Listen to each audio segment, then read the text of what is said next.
नाशिकमध्ये होणाऱ्या शिवसेनेच्या मेळाव्यातील बॅनरवर महायुतीचे उमेदवार हेमंत गोडसेंचा फोटो नाही। मुख्यमंत्री एकनाथ शिंदेंच्या उपस्थितीत होत आहे शिवसैनिक लोकप्रतिनिधींचा मेळावा। विजय करंजकर यांच्याकडून मेळाव्याचं आयोजन। अयोध्येमध्ये एकनाथ शिंदे आणि संजय राऊत एकत्र बसल्यावर राऊतांनी बंडाचा विषय काढला आणि तुमच्या बंडाला पूर्णपणे पाठिंबा असल्याचं सांगितलं होतं। नरेश म्हस्केंचा गौप्यस्फोट।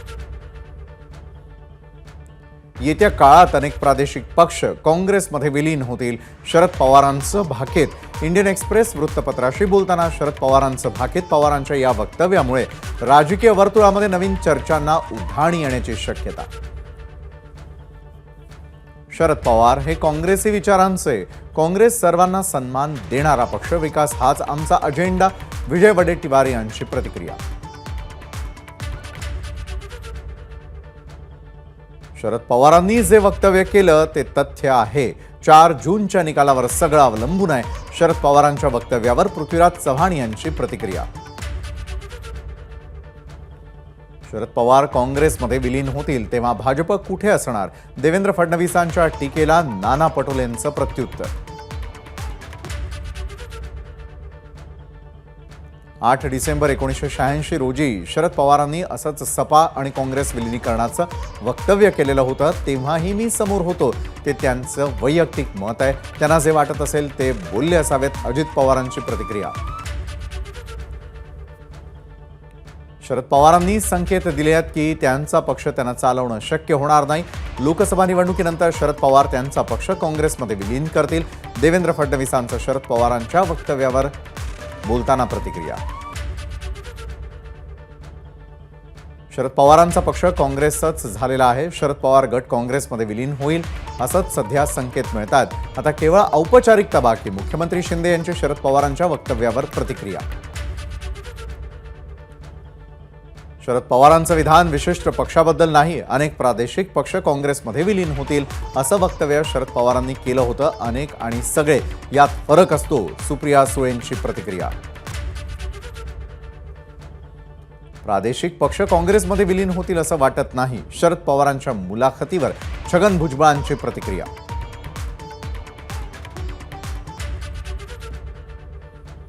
अनेक दिवसांपासून शरद पवार काँग्रेसमध्ये त्यांचा पक्ष विलीन करण्याच्या विचारात। बारामती हातून निसटून जाण्याची पवारांना भीती। शरद पवारांच्या मुलाखतीवरून संजय निरुपम यांची ट्विट करत प्रतिक्रिया। शरद पवार यांच्या म्हणण्यानुसार समान विचारधारेचा छोटा प्रादेशिक पक्ष ठाकरे गट पण काँग्रेसमध्ये विलीन होणार का? प्रसाद लाड यांचा उद्धव ठाकरेंना सवाल। पक्षांतर करणं, पक्षात विलीन होणं, पुन्हा पक्षातून बाहेर पडणं ही शरद पवारांची स्ट्रॅटेजी।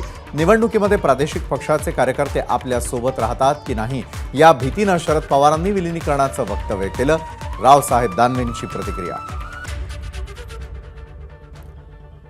फोटो काढून घरात बसून राज्य चालवता येत नाही। मुख्यमंत्री एकनाथ शिंदेंची उद्धव ठाकरेंवर नाव न घेता टीका।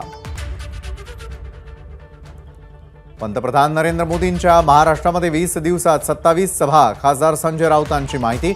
मोदींनी 5 वर्षात काम केलं असतं तर असं वणवण फिरायची गरज पडली नसती। राऊतांचा मोदींना टोला। शिरूरमध्ये महायुतीचे उमेदवार शिवाजीराव आढळरावांच्या प्रचारासाठी अजित पवारांची आंबेगाव तालुक्यातील घोडेगाव इथे जाहीर सभा। मात्र भाषणं सुरूच राहिल्यानं अजित पवार संतापले। आढळरावांनी भाषण करण्याची संधी न मिळालेल्यांची मागितली माफी। यशवंतराव चव्हाण यांनी शरद पवारांना वाढवलं। नंतर यशवंतराव चव्हाण यांच्या विचारधारेला सोडून शरद पवार गेलेच ना। अजित पवारांचा शरद पवारांना टोला। अमोल कोल्हे फक्त पोपटासारखं बोलतात। काम करणं आणि अभिनय करणं यात मोठा फरक। कोल्हेंच्या सरड्याच्या उपमेनंतर आढळरावांकडून अमोल कोल्हेंना प्रत्युत्तर।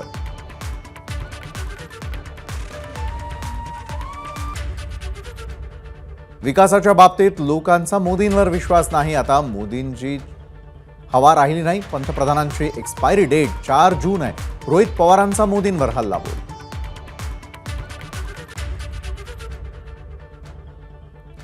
रेमडेसिवीर बनवणाऱ्या कंपनीला परवानगीसाठी भाजपनं डोनेशन घेतलं, ते औषध घेऊन अनेकांचा मृत्यू झाला, रोहित पवारांचा गंभीर आरोप.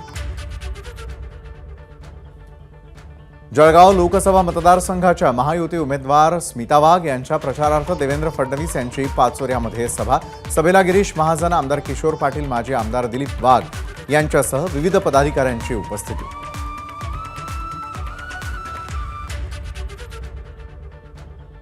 बारामती लोकसभा मतदारसंघामध्ये निवडणूक आयोगाकडे 28 तक्रारी दाखल.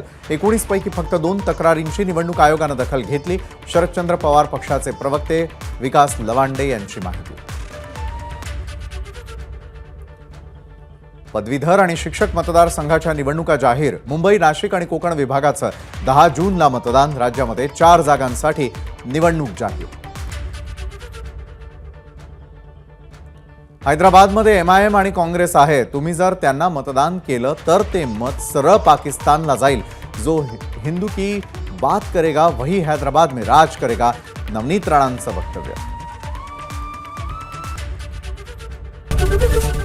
एबीपी माझा, उघडा डोळे बघा नीट.